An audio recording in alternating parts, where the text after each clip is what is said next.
Welcome viewers, click the red button to subscribe and press bell icon to get all updates. President Trump called for a government shutdown later this year to further the goals of the Republican Party. On Tuesday morning, Trump said a shutdown is necessary for Republicans to negotiate with Democrats on a spending bill next September after the current spending bill runs its course. He argued that the government closure would help to clean up the mess in Washington, D.C., either by prompting Senate Republicans to scrap the legislative filibuster's 60-vote threshold, something many GOP lawmakers oppose, or by boosting the Republicans in the 2018 congressional elections. Donald J. Trump at Real Donald Trump. The reason for the plan negotiated between the Republicans and Democrats is that we need 60 votes in the Senate which are not there. Donald J. Trump at Real Donald Trump either elect more Republican senators in 2018 or change the rules now to 51%. Our country needs a good shutdown in September to fix mess. Trump's comments came in the aftermath of a congressional deal on a continuing resolution to keep the government funded through September.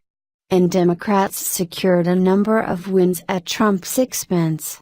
The bipartisan, $1 trillion spending bill stipulates that none of the money can go toward constructing Trump's promised U.S. Mexico border wall. The legislators also rejected most of Trump's proposed cuts to the nation's non-military spending. Amid criticism from some conservatives over the deal, Trump argued that Republicans gave the concessions to Democrats because they didn't have enough senatorial votes to go it alone. An alternative to scrapping the filibuster, Trump suggested, was for voters to elect more Republicans to the Senate in the 2018 midterms.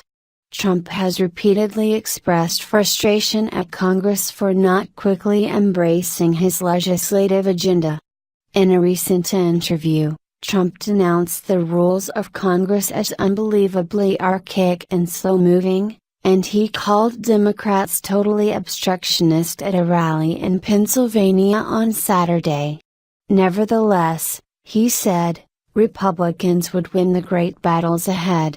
Republicans recently moved to scrap the filibuster and its 60-vote threshold for Supreme Court confirmations, after Democrats previously did the same for lower court judges. However, a bipartisan supermajority of 61 senators said in March that they opposed eliminating the filibuster for legislation. Indeed, Senate Majority Leader Mitch McConnell, RK, vowed last month that he would never abolish that 60-vote threshold that's needed to end filibusters.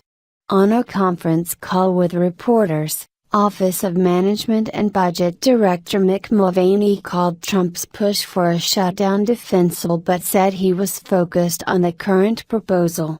Right now, I'm not worried about September. I'm worried about this deal that's in front of us, Mulvaney said. But I think the president's tweet was that we might need a shutdown at some point to drive home that that Washington needs to be fixed. I think that's a defensible position, one we'll deal with in September. As Mulvaney began his answer, a participant on the call put the exchange on hold, and music flooded in, providing the OMB director with a swelling but unwelcome score to accompany his remarks.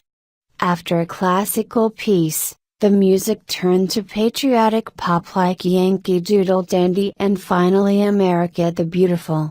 From another line came what sounded like a baby crying.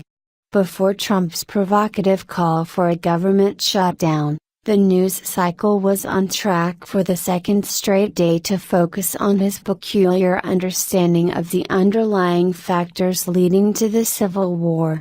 Trump had questionably claimed that the country's seventh president, Andrew Jackson, who died in 1845, would have prevented the Civil War, which lasted from 1861 to 1865, from breaking out had he been around at the time.